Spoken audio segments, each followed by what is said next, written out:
Nebraska's Cottage Food Laws. So if you are in Nebraska and you're looking to create a home-based food business, selling food from your home kitchen with minimal investment, then you want to watch this video from beginning to end. We're going to explain to you Nebraska's Cottage Food Laws. We're going to go through what you can sell, how you can sell it, and actually how much, which you'll be shocked to know.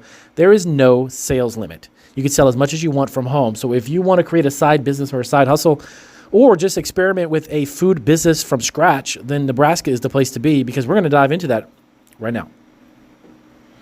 All right, guys, so welcome back to Cottage Foods Laws. It's Damian Roberti. I am a food entrepreneur. I have multiple food entrepreneur channels here on YouTube.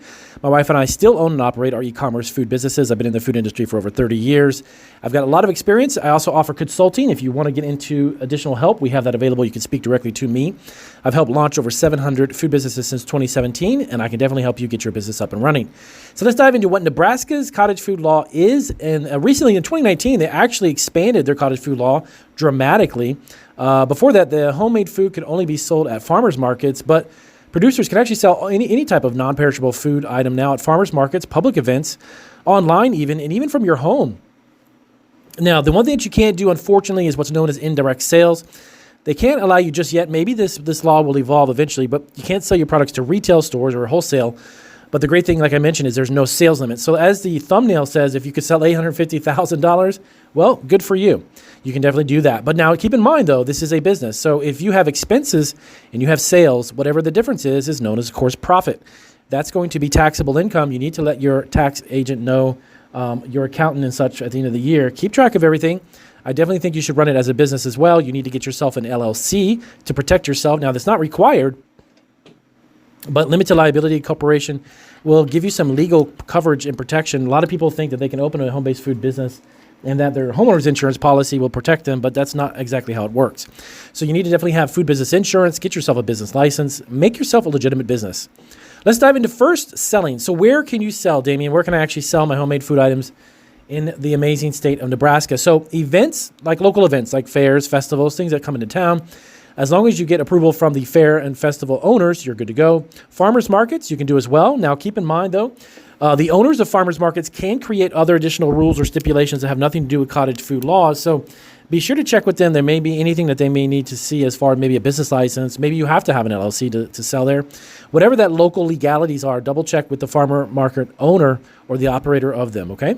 Now, the other thing you can do is sell your food products from home. Definitely allowed. If you are comfortable with it, you can actually have people come to your home, or you can deliver them if you like online. Now, also, you cannot, unfortunately, sell to another state online. So if you sell the product online, it has to be delivered within the state of Nebraska. That's known as interstate sales, and many cottage food laws, unfortunately, don't allow that, unfortunately, to happen. But you can do it within the state. If you want to deliver it yourself, you can also have them come pick it up at your home. Now, let's talk about some areas that you can't sell to. So that would be things like retail stores. That would be a grocery store. If you're in a commercial kitchen and you're in a totally different setting, you've got business licenses for a commercial setting. That's different. You can definitely sell to retail stores, restaurants, wholesale, anything you want. But that's in a commercial kitchen. That's different. Okay. Now, wholesale, catering, and roadside stands, you definitely can't do those as well. It has to be specifically at a local event or a farmer's market or some type of festival. Okay. Now, let's get into the list of foods that you can make. Now, keep in mind, as I go through this list, these are just going to be the titles of the product. You could create tons of different variations. If you were into flavor profiles for instance, cookies, there's literally a limitless amount of type of cookies. Don't think that you are just have to make peanut butter, sugar, or chocolate chip.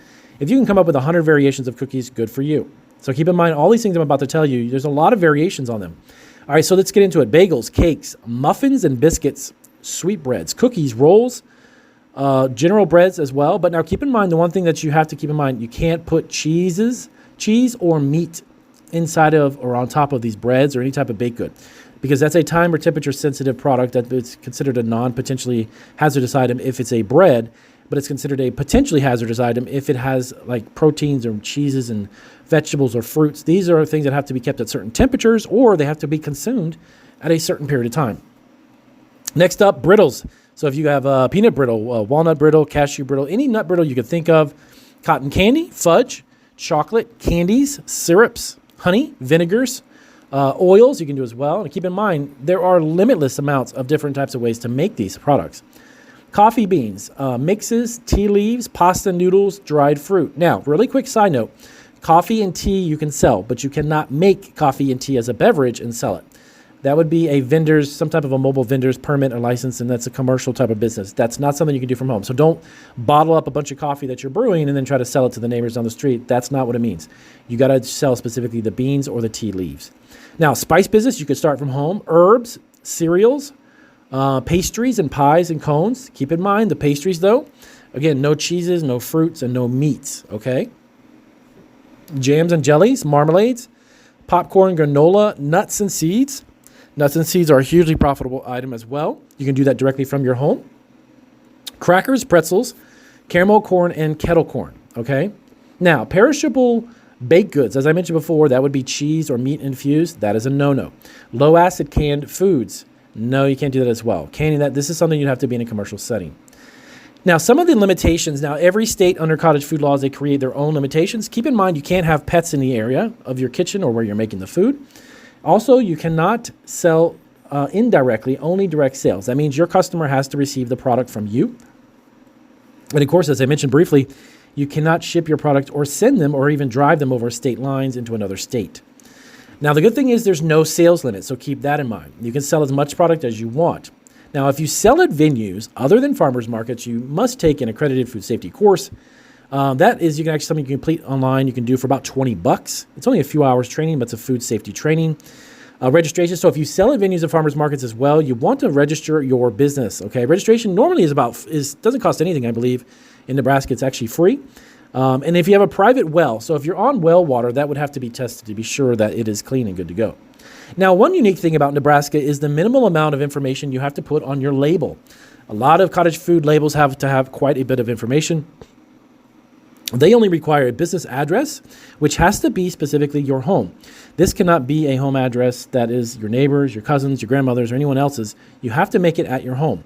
Also, the business name. So you need to make sure your business name is on the label, and that's it. That's actually quite interesting. But you might want to also put some allergens on there. If you have that as well, make sure that there's an allergen warning label. Now, keep in mind the FDA does not regulate home-based food businesses. Cottage food laws by state do. So the FDA, if you're getting into a commercial setting, you're creating a packaged food product, there's a whole list of items that have to be on your packaging. Now, this is basically the rundown of what Nebraska requires on their labels. So that's a really great rundown of what you can expect to sell, how to sell it, and how much under Nebraska's law. If this is your first video here on Cottage Food Laws, you definitely want to hit the subscribe button because we're going to have a lot of other videos in regards to marketing, promoting, advertising your home-based food business to give you a lot of great resources. And also check in the description our website and our podcasts and our Facebook group, which is set up dedicated specifically to Cottage Food Laws. We have nearly 10,000 members. You might want to be a part of that group because there's a lot of people in Nebraska that you could talk to through that group to help you out. And we'll talk to you on the next video.